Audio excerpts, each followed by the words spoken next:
Hi students, Pete Estabrook here. Let's talk a little bit about embouchure. The main message on this video is that there is more than one embouchure and more than one way to play successfully. So the predominant embouchure is basically called the Philip Farkas embouchure, which is indicated by firm corners and a flat chin. And that's the one that I played with for the majority of my playing career. And that's what I've taught for the majority of the time that I've been teaching. However, there are a number of other embouchures that will work effectively, and I've been exploring these over the last few years. Um, there is what's known as the Maggio setup, which is more of a pucker, which would indicate that these are a little less firm, and generally that there's more upper lip than lower lip in the mouthpiece. There's the Roy Stevens embouchure where we want to bring the lower jaw into line with the upper jaw. Both lips are rolled in towards each other, and the aperture is controlled secondarily along with the aperture of the teeth. So Roy Stevens considered that there was a double aperture, teeth and lips.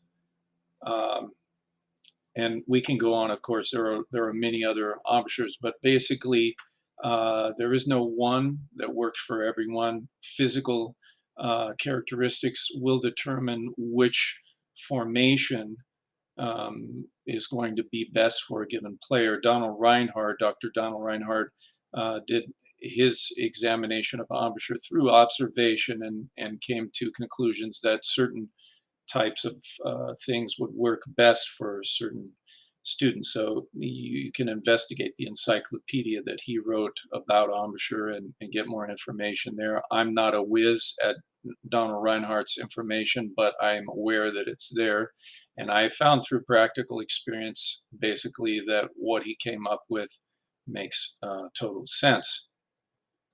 So at any rate, the message here is there's not only one embouchure that will work, and it's not like if you play with that Philip Farkas formation that's in the Art of Brass Playing book, you're out of the box and you're not qualified to play a brass instrument. Um, Basically, embouchure functionality is what we're looking for. What makes an embouchure functional? What will classify that? Well, the sound tells us, of course. The intonation tells us the flexibility, the ability to move around the horn. Uh, if these things are impeded in some way, at some point we might want to consider the embouchure as a factor, but remembering that to my way of thinking, the embouchure is a result. It's not a cause. If we have our airstream lined up well, the arch of the tongue in the correct place in the mouth, the gap between the teeth at the right level for the register that we're playing in, the embouchure, and we let go more than hold on, the embouchure will form according to the needs of the speed of the air traveling across it. So I'm qualifying embouchure as the external formation. So if we can get a little less fixated on the external formation, a little more interested in what's upstream of that and how that creates an embouchure, then I think we'll be on the right track.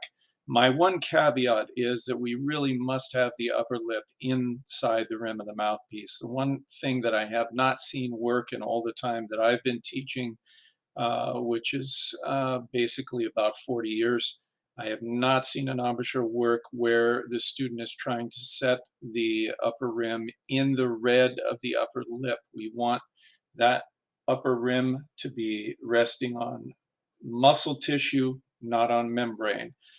You'll greatly impede the vibration if that mouthpiece has slipped down and is sitting in the red. Other than that, right or left, and these other sorts of formations, they're not as relevant in my opinion. So hopefully that information will be helpful, particularly to those of you that have been told that you have an embouchure problem, that you're searching for solutions.